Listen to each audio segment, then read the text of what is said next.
This is my cheat sheet for Friday, March 16th.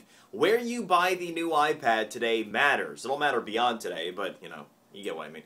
All right, here's the first thing. Walmart. They went ahead and pulled a surprise. They actually went ahead and sold the very first ones, 12:01 last night. They got the jump on everybody. I mean, and just to give you an idea of how much things have changed, here you have the iPad and Apple, and the first people selling it, not even Apple, it's Walmart. Times have changed, haven't they? Okay. Why I say where you buy it matters is this. You can buy the iPad anywhere else but AT&T and just buy the iPad. Even if you buy one that's 4G LTE capable, if you're going for something beyond the base model with just the Wi-Fi, you can buy it, walk out the store, and then if you want to do a data plan and where you want to do the data plan, you can do it. That is not the case at AT&T. If you buy the new iPad at AT&T, you have to buy the data plan with the iPad at AT&T. So keep that in mind. You're going to have to make that commitment. Otherwise, even Verizon, if you just go buy the new iPad, you don't have to buy the data plan there. You could actually buy it at Verizon, take it over to AT&T and start a data plan if you wanted to. Just a little food for thought before you choose which line you're going to try to wait in today. And by the way, the estimate, and this is just mind-blowing, it looks like we could have more than 1 million new iPads sold today. 1 million new iPads in one day. Absolutely unbelievable. It's why Apple is in the midst of setting new highs day after day right now. The pre-order activity for this has been hotter than by far than the previous two models. All right, let's talk about housing and mortgages here.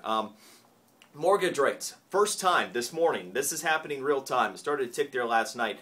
We're over 4% on a 30-year fixed mortgage on average for the first time in more than 3 months. And are rates just going to spiral higher from here? No, they're not likely to head dramatically higher. But look, there's not anything that can really help them go lower. The Federal Reserve already has interest rates at 0. And so it's really just kind of around the bond market that will end up making mortgage rates fluctuate. So just in case the economy does continue to pick up steam and maybe the Fed does have to raise interest rates down the line, it would be a good idea for you right now if you're looking to refinance or if you're looking to buy a home to go ahead and get that refied or get that rate locked right now. You can get, with many banks, rate locked for at least 2 months. And then if you have it locked and the rates are lower a month or a month and a half down the line, you can always go with the better rate at that time. But at least you protect a 4% mortgage rate right now in case we do head higher. And you're going to hear some news about foreclosures. The news here is mostly good. New filings coming out in February, we're actually down 8%. That's terrific. That's a number I actually care about because that shows what's coming in the future in the housing market. What you need to get ready for is a double-digit increase in actual foreclosure activity. That's where it gets confusing.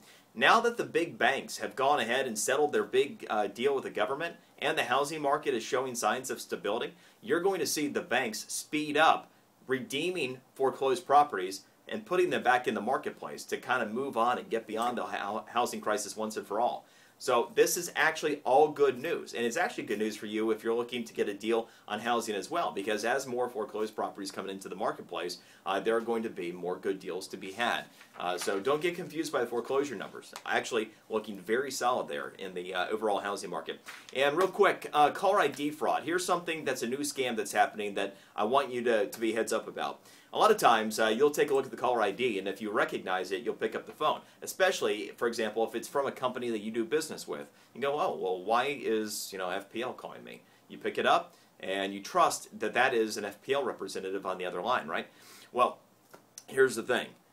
More hackers are gaining access to the caller identification information from companies, and then calling individuals representing the company looking to get personal information, and you know how that story ends. Here's what I want you to do. If you get a call directly from any company, you can't trust it anymore, even with the caller ID. I want you to hang up, you find the number yourself, don't listen to their number, you get the number yourself for that company, you call them back, and then conduct business.